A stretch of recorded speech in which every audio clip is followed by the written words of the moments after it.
guys, kumusta kayo? Medyo matagal-tagal na rin akong hindi nakapag-upload ng vlog. Yung mga dumarating talaga sa buhay natin.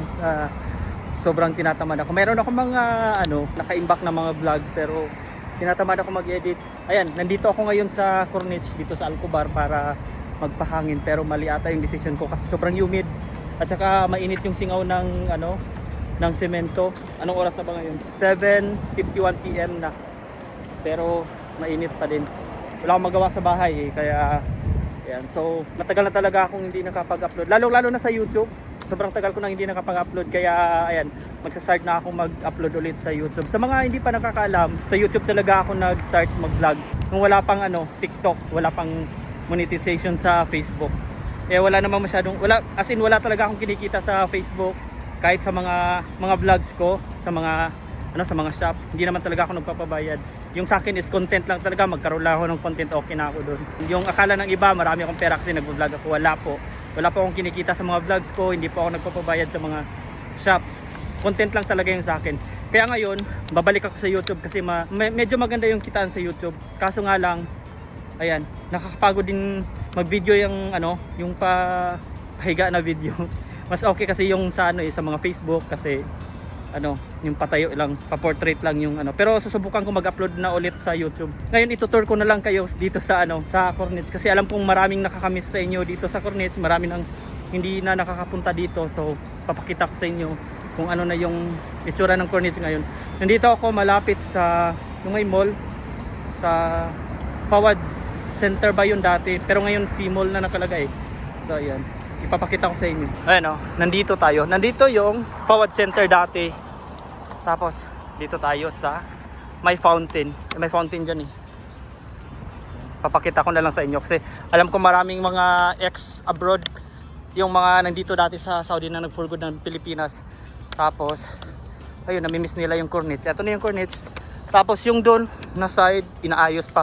May mga mall dyan na ginagawa Hindi ko alam kung ilang taon pa yan, pero kung matapos yung mga mall na yan dyan, siguradong sobrang daming taong pupunta dito. Ayan nandito na yung fountain dyan sa unahan. Uy, walang tubig. Walang tubig yung Grabe yung lakad ko mga siguro 45 minutes galing sa bahay. Yung lakad ko, kinaya ko. Lagi naman ako naglalakad. Tingnan nyo, wala siyang tubig. Empty. Nung last week pumunta ako dito, may tubig to pero ngayon wala. Isa empty siya. Wala masyadong tao. May mga tao pero konti lang. Kasi mainit nga. Ito yung peak ng summer, August. Pero next month, na siya? Medyo malamig na. Ayun walang laman. Wala siyang tubig. Sobrang humid. Yan lake. May dito. Wala, konti na lang yung tubig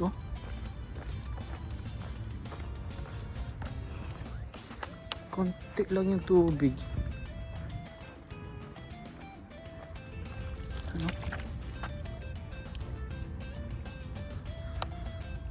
Konti lang yung tubig Punta tayo dun sa taas, doon sa fountain mismo, pero walang tubig yun. Ayan, nandito na tayo sa taas. Siguro maganda mag-jogging dito pag madaling araw. Ayun sobrang peaceful, walang tao. Ayan. Alam nyo ba, everyday akong naglalakad ng galing sa bahay namin papunta ng Ramania. Siguro nasa mga almost 1 hour yung nilalakad ko.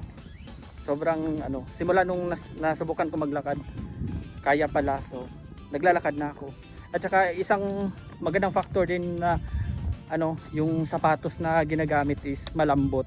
Kasi kahit anong layo ng nilalakad mo, parang hindi ka talaga hindi masakit yung paa mo. Papakita ko sa inyo yung ginagamit kong sapatos. Ito yung ginagamit kong sapatos. Ito yung Nike.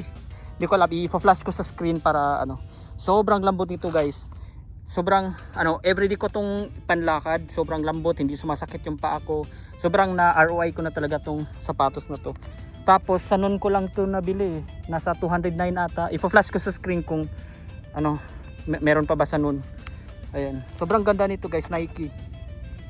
Sobrang lambot, hindi sumasakit yung paa ko. Kaya ginaganahan ako maglakad araw-araw eh. Ayan, para ano, healthy. Ayan oh, sobrang ano, walang hangin guys. Grabe. Walang kahangin-hangin. Tapos medyo humid. Ang init. Yung singaw ng ano, yung singaw ng ano, ng semento. Sobrang init guys. Punta tayo sa tabing dagat.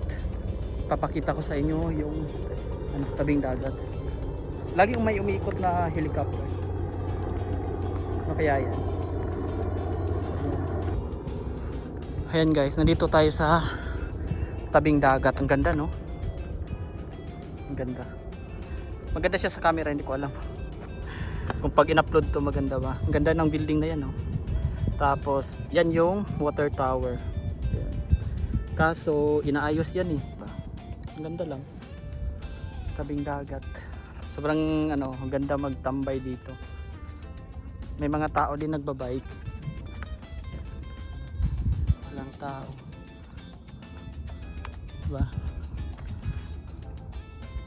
Ang ganda lang. Grabe, tumigil muna ako dito kasi sobrang init. Ayan. May baon akong ano, maliit na pampalamig. Sobrang ganda. Ayan, nakikita yung sa likod ko. Ayan o. Yan yung OTM Mall ata. Sobrang laki niyan guys. Dito sa Cornet. Sobrang init talaga, grabe. Tingnan nyo yun oh. Ayan. Dito yung wait lang. Ayun. Ganda niya no.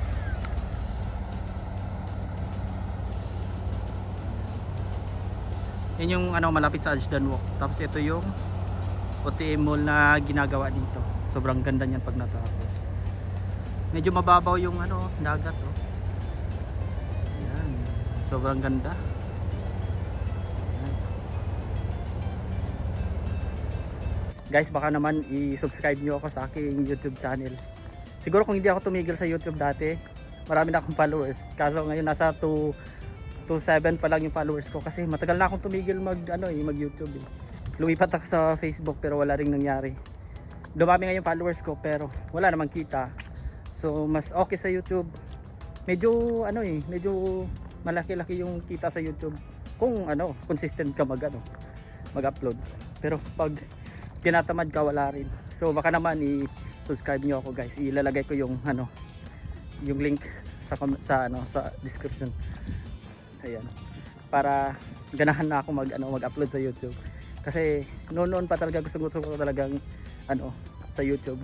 Eh dumating yung yung TikTok. So TikTok at saka Facebook may monetization. So lumipat ako doon. Kaya napabayaan ko na yung YouTube. Pero marami kong uploads doon, marami kong mga old vlogs, baka gusto niyo panoorin. Yan, panoorin niyo yan. Payat pa ako doon. Ayan guys, ito pala yung pangalawang mall na ginagawa dito sa Corniche. Ayan, merong Ferris wheel. Ayan o. Pag natapos to, sobrang daming tao dito, lalo na Friday. Ayan. Hindi ko alam kung kailan matatapos yan. Ilang years pa matatapos. Ganda dyan, no? Ito na yung bagong ginawa dito sa Corniche. Ito yung malapit sa McDonald's. Ayan, sa mga may family naman na nagtatanong kung may playground pa rin. Ayan, oh, meron dyan. Tapos may McDonald's. Nandyan yung Ashdan Walk. Ayan. May enjoy yung mga kids nyo dito. Tapos may CR dyan. May mosque din dyan. Ayan. So sa mga mahilig mag skateboard, ayan, meron din dito. May basketball court dyan. May basketball court dyan. Ayan. Tapos kung gusto nyo naman magtambay doon, ayan, doon pwede kayo magtambay doon. Maraming mga upuan dyan for family. Ayan. Malapit lang ito sa Ashdan Walk. Sobrang ganda magtambay dito, lalong lalo na ngayong ngayong winter na. Ayan. Mag-enjoy talaga yung mga kids nyo dito. So ayan guys, siguro tatapusin ko muna yung vlog ko dito. Siguro naman na tour ko na kayo konti dito sa Alcobar Corniche. So tatapusin ko na yung vlog dito kasi uwi na ako. 8:26 PM na. Sobrang init guys. I-edit ko to tapos upload ko agad. So ayan, hayaan nyo, mag-upload ako ng maraming vlog dito sa Saudi Arabia, lalo na sa YouTube, mag-upload na ako lagi. So ayan, don't forget to like and subscribe para dumami tayo guys. Thank you so much for watching and see you on my next vlog.